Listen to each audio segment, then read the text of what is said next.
Hello.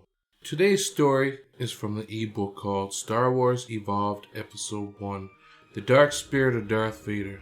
I wrote this fan fiction in honor of Star Wars Roleplay. This is a non-for-profit. I do not own the Star Wars universe. It was created by George Lucas. Introduction. Jedi Master Linnea Tran and his Padawan Vinci Blessed are on board the Opticon en route to Mandalore when they are ambushed by the Hutt cartel and forced to crash land on Terrace.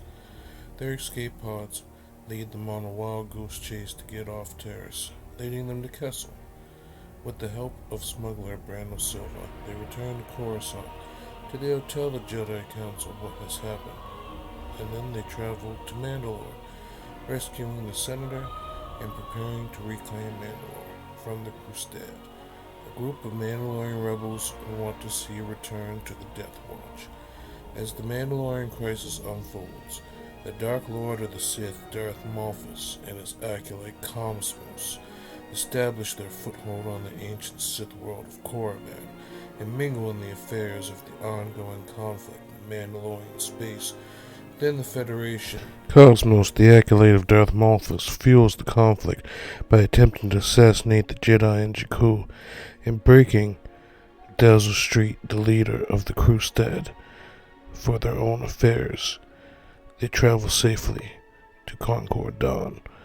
Cosmos will bring upon the wrath of an old Sith Lord to ravage the residential district of Coruscant and to cause panic within the Federation and New Jedi Order. A long time ago, in a galaxy far, far away, centuries after legends of Kate Skywalker and Darth Krayt, the galaxy experienced an era of peace ushered in 300 years after the Battle of Yavin. Much of the past seemed to be forgotten, even by the conflicts of the Second Imperial Civil War, which seemed to be a thing of the past. The Imperial remnants that held on survived the conflict and retreated into the far corners of space. A skeleton of their former well-being. Democracy had survived in the civilized parts of the galaxy.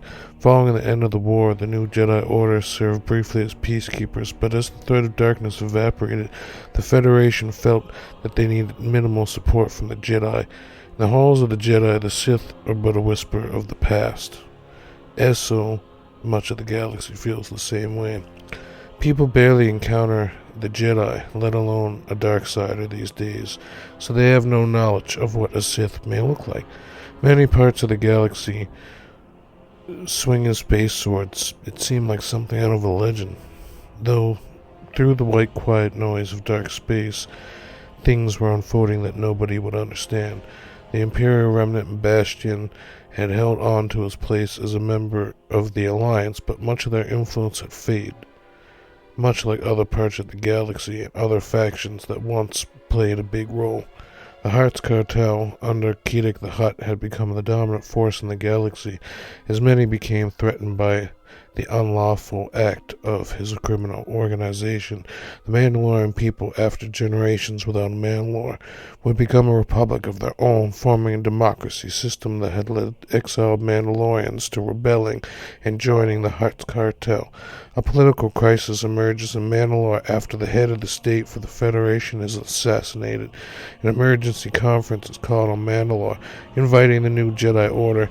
Imperial Remnant and Alliance members have a chance at peace talks before a war would break out.